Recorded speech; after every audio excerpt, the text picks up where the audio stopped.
Maître Corneille, sur un arbre perché, tenait en son bec une noix. Après avoir attentivement observé, elle décida de lâcher sa proie.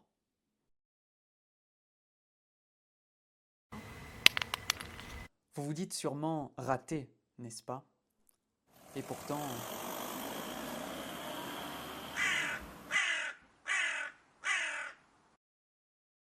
la corneille appartient à la famille des corvidés, une famille d'oiseaux omniprésents sur notre planète. Que l'on soit au bord d'un point d'eau, dans une forêt, en ville ou à la campagne, il y a des corvidés.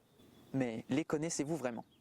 Saviez-vous que les corvidés sont dotés d'une intelligence remarquable, à tel point qu'on les qualifie souvent de prodiges de la nature? La scène de la corneille qui lâche sa noix au bord d'une route en est un exemple, mais ce n'est pas tout. Capable de se reconnaître dans un miroir, de fabriquer des outils ou encore de comprendre la notion du temps, ces oiseaux sont véritablement dotés de compétences extraordinaires.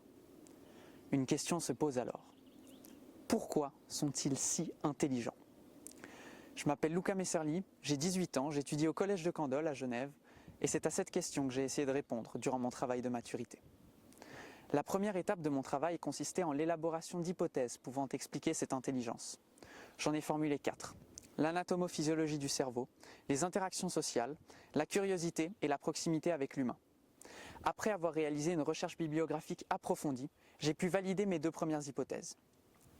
J'ai ensuite imaginé et fabriqué un test cognitif afin d'apporter des éléments de réponse aux hypothèses insuffisantes grâce à une approche expérimentale. Cela m'a permis de confirmer ma 3e hypothèse sans pour autant la valider définitivement. Enfin, ma dernière hypothèse n'a pas pu être validée ou invalidée, faute de données suffisantes.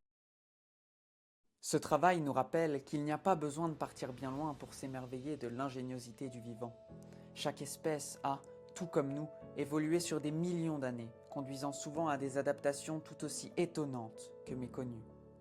Alors n'oublions pas que l'humain n'est avant tout qu'une simple espèce parmi les autres et que toutes ont été façonnées par la magie de l'évolution.